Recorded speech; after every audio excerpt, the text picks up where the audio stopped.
मिंकू, आज क्या लाए हो? बहुत ही अच्छी सुगंध आ रही है तुम्हारी पोटली से। आज इस पोटली में पुए हैं जो मेरे मामा जी लाए थे। तुम्हारे लिए लेके आया हूँ बचा के। पुए?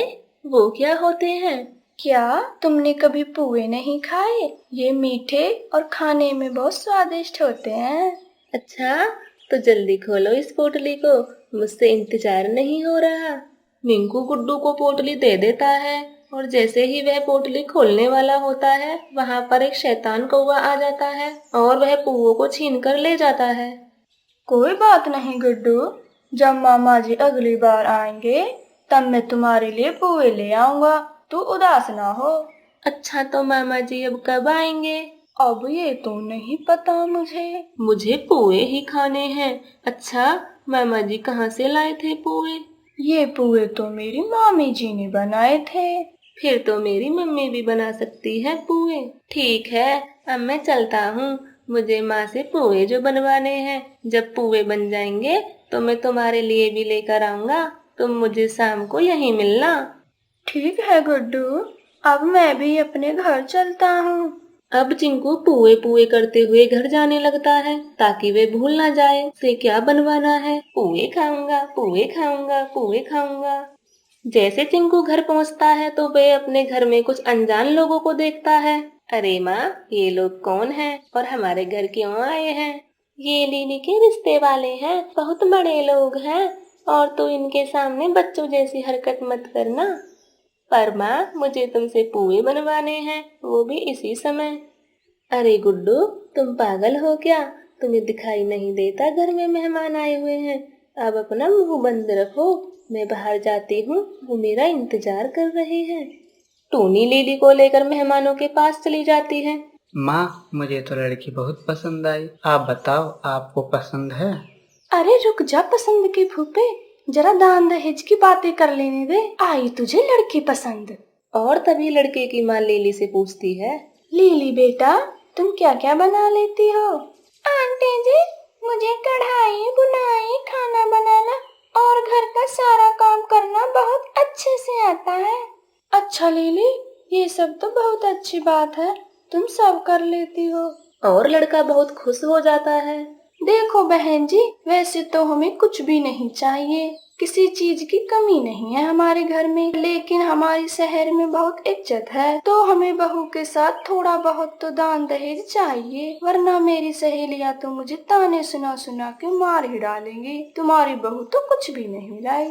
यह सुनकर टूनी सोच में पड़ जाती है और कहने लगती है, अरे बहन जी, तुम्हें दहेज में क्या क्या चाहिए? तुम घर के सामान के साथ थोड़ा सा सोना चांदी और मेरे नट्टू के लिए बस एक कार देनी होगी, बस हमें इतना सा ही चाहिए। यह सुनकर टूनी बहुत दुखी हो जाती है और तभी गुड्डू बाहर आ जाता है और बोल पड़ता है, अगर तुम्हारे लिए ये सब थोड़ा बहुत दहेज है तो हमें जायदाद भी बता दो, हम जायदाद दे देंगे। इतना सब तो मांग लिया और कह रही है थोड़ा बहुत दहेज चाहिए।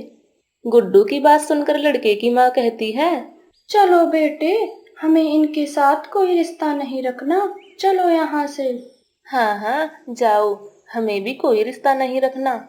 गुड्डू, मेहमानों से ऐसे बातें नहीं करते, तुम्हें माफी मांगनी पड़ेगी। क्या मैंने तुम्हें यही सिखाया है? ठीक है माँ, मुझे माफ कर दो। और गुड्डू अंदर चला जाता है। बहन जी, मैं गुड्डू की तरफ से आपसे माफी मांगती हूँ। और देखो बहन जी, मैं ये सब नहीं दे सकती, मेरे पास इतना सारा पैसा नहीं है और मेरी बेटी में कोई कमी नहीं है, वो तुम्हारे घर का अच्छे से ख्याल रखेगी। तो बहन जी, मैं ये रिश्ता नहीं कर सकती बिना दहेज के, मेरे घर और मेरे बेटे में कोई कमी नहीं है। यह कहकर वो दोनों वहाँ से चले जाते हैं। टोनी और लिली बहुत दुखी हो जाती हैं। देखो माँ, तुम उदास ना हो, एक दिन मेरा रिश्ता बहुत अच्छे लोगों के साथ होगा। वो लोग दहेज के लालची थे, इसलिए नहीं हुआ। अब तुम ज्यादा चिंता मत करो। मैं कब से इन लोगों की जाने की राह देख रहा था। माँ, अब तो मेरे लिए पुए बना दो। ठीक है, मैं तेरे लिए कल पुए बना दूंगी। नहीं माँ, मुझे आज ही पुए खाने हैं। देखो कैसे जिद कर रहा है, छोटे बच्चों की तरह। माँ, बना भी दो पुए, अब तो मेरा भी मन पुए खाने का कर रहा है। ठीक है, मैं तुम दोनों के लिए पुए बना देती हूँ। टूनी गुड्डू को कुछ पैसे दे देती है और श्यामू काका से कुछ सामान मंगाती है। चिंकू बहुत खुश हो जाता है और सामान लेने चला जाता है। अरे चिंकू, बहुत खुश दिख रहे हो, क्या बना रहे हो आज?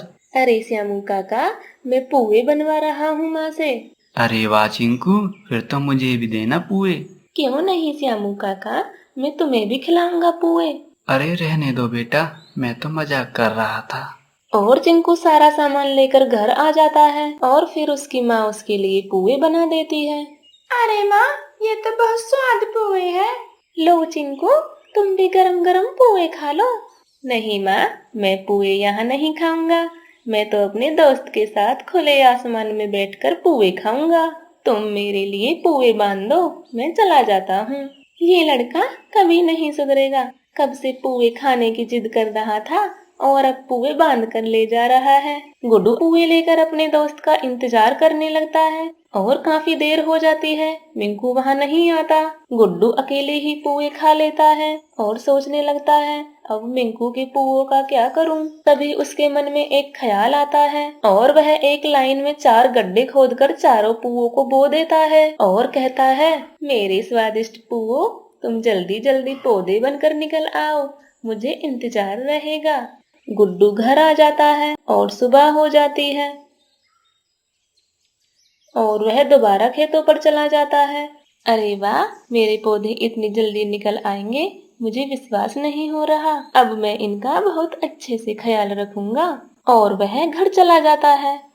माँ, तुमने मुझे जो पुए दिए थे, मैंने उनमें से 4 पुए बो दिए थे और अब उनकी जगह पर बहुत अच्छे अच्छे पुए के पौधे निकल आए हैं। मैं उनके लिए पानी लेकर जा रहा हूँ। लगता है सच में पागल हो गया है, कुछ भी बोलता रहता है। जाओ जाओ, तुम्हारे पास कुछ काम तो है नहीं, मेरा भी दिमाग खाते रहते हो। यह सब अनसुना करके गुड्डू पानी लेके चला जाता है और पौधों को बड़े ही प्यार से पानी देता है। मेरे प्यारे पुओं के पौधों, जल्दी जल्दी से बड़े हो जाओ। अब तो गुड्डू को अपने पौधों के सिवा कुछ दिखाई नहीं देता। सुबह शाम बस उन्हीं की देखभाल में लगा रहता। माँ, मैं खेतों पर जा रहा हूँ और शाम को ही आऊंगा, मेरी बिल्कुल चिंता मत करना। अरे बेटा, तुम सारा दिन खेतों पर क्या करते हो? माँ, मैंने बताया था ना 4 पुए के पौधों के बारे में, बस उन्हीं का ख्याल रखता हूँ। ये किस चक्कर में पड़ गया मेरा गुड्डू, पता नहीं, जाने कौन से पौधे की रखवाली कर रहा है। पुओं का पौधा समझकर ना समझ कहीं का, पुए के भी कहीं पौधे उगते हैं। और धीरे धीरे समय गुजरता जाता है, वे पौधे बड़े हो जाते हैं। माँ, मेरे पौधे खूब बड़े हो गए हैं, तुम मेरे साथ चलो, मैं तुम्हें दिखाता हूँ। टूनी उसकी किसी भी बात पर विश्वास नहीं करती। जाओ जाओ गुड्डू, मुझे बहुत काम है, तुम्हारी फालतू बातों के लिए मेरे पास टाइम नहीं है। यह सुनकर गुड्डू अकेले ही चला जाता है। वो देखता है उसके पेड़ों पर फूल आ गया है, जिसे देखकर गुड्डू फूला नहीं समाता। अब तो बस उसे पुओं का बेसब्री से इंतजार रहता है। और सुबह हो जाती है। चिंकू की आंखें देर से खुलती हैं और वे बहुत हड़बड़ी में घर से निकल जाता है। अरे बेटा, इतनी जल्दी में कहाँ जा रहे हो? कुछ खाना पीना कर लेते। नहीं माँ, मेरे पेड़ों पर पुए लग गए होंगे, मुझे जल्दी ही जाना पड़ेगा। पता नहीं ये क्या कहता रहता है, अब इसे कौन बताए, कहीं पुए के भी पेड़ होते हैं। गुड्डू चला जाता है और वह देखता है उसके पौधों पर तो ढेर सारे पुए लगे होते हैं। गुड्डू देखकर बहुत खुश हो जाता है और एक पुआ तोड़ लेता है। अरे वाह, इतना स्वादिष्ट पुआ है और कितनी प्यारी सुगंध आ रही है इससे। गुड्डू पेट भरकर पुआ खाता है और एक टोकरी को पुओं से भरकर घर लाता है। माँ, दरवाजा खोलो, देखो मैं क्या लाया हूँ। फिर से आ गया कोई झूठी कहानी सुनाने, पता नहीं मैं इसका क्या करूँ। और जैसे ही वह दरवाजा खोलती है, उसकी पुओं से भरी टोकरी को देखकर चौंक जाती है। अरे गुड्डू, इतने सारे पुए तुम्हें कहाँ से मिले? माँ, ये मेरे पौधों ने दिए हैं, जिन्हें मैंने बोया था। क्या गुड्डू, तुम सच बोल रहे थे? तुम्हारे पौधों पर सच में पुए लगे हैं? हाँ माँ, मैंने झूठ नहीं बोला, मेरे पौधों पर सच में पुए लगे हैं। मैंने तुम्हें बताया था, पर तुमने मेरी किसी बात पर विश्वास नहीं किया। मुझे अपने पौधों के पास लेकर चलो। माँ, मैं भी चलते हैं। हाँ दीदी, तुम भी हमारे साथ चलो। और वह तीनों खेतों पर निकल जाते हैं और पेड़ों पर इतने सारे पुए लगे देखकर उन्हें अपनी आंखों पर विश्वास नहीं होता। गुड्डू, हमने तुम्हारी किसी बात पर विश्वास नहीं किया, हम तो तुम्हें पागल समझ रहे थे। अब विश्वास हो गया, मैं झूठ नहीं बोल रहा था। अगर इन पुओं को टाइम पर नहीं तोड़ा गया तो ये खराब हो जाएंगे। चलो बच्चों, इन पुओं को हम जल्दी जल्दी तोड़ लेते हैं, फिर हम इन पुओं की एक दुकान खोलेंगे जिनसे हमें कुछ पैसे मिल जाएंगे। हाँ माँ, हम पुए ही बेचेंगे, वरना हम इतने सारे पुओं का क्या करेंगे। वो तीनों खूब सारे पुए तोड़ते हैं और एक छोटी सी दुकान खोल लेते हैं। उनके खूब सारे पुए बिकते हैं।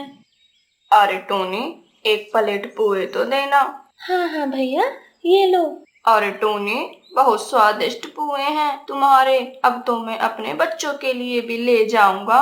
और इसी तरह से टोनी के पुए खूब बिकते हैं। जैसे ही पुए खत्म होने वाले होते हैं, लिली और गुड्डू वैसे ही और टोकरी भर कर ले आते हैं और टोनी की पुए बेचकर बहुत अच्छी कमाई होने लगती है। उनके पास बहुत सारे पैसे जमा हो जाते हैं और वह रहने के लिए एक बड़ा घर ले लेते हैं। टोनी को इतना धनवान देखकर लिली के रिश्ते वाले वापस आ जाते हैं। देखो बहन जी, हमें कुछ भी नहीं चाहिए, तुम बस लिली का हाथ मेरे नट्टू के हाथ में दे दो। देखो बहन जी, मैं अपनी लिली का रिश्ता अच्छे लोगों के साथ जोड़ना चाहती हूँ, न कि दहेज के लालचियों के साथ। यह सुनकर वह दोनों वहाँ से चले जाते हैं और कुछ दिनों बाद लिली का रिश्ता बहुत अच्छे लोगों के घर से आता है और वे बड़ी धूमधाम से लिली की शादी कर देते हैं। टूनी और गुड्डू पुओं के पेड़ों के पास चले जाते हैं। हमें पुए देने वाले पेड़ों, तुम हमेशा खुश रहो और ऐसे ही हमें पुए देते रहो। तुम्हारा बहुत बहुत धन्यवाद।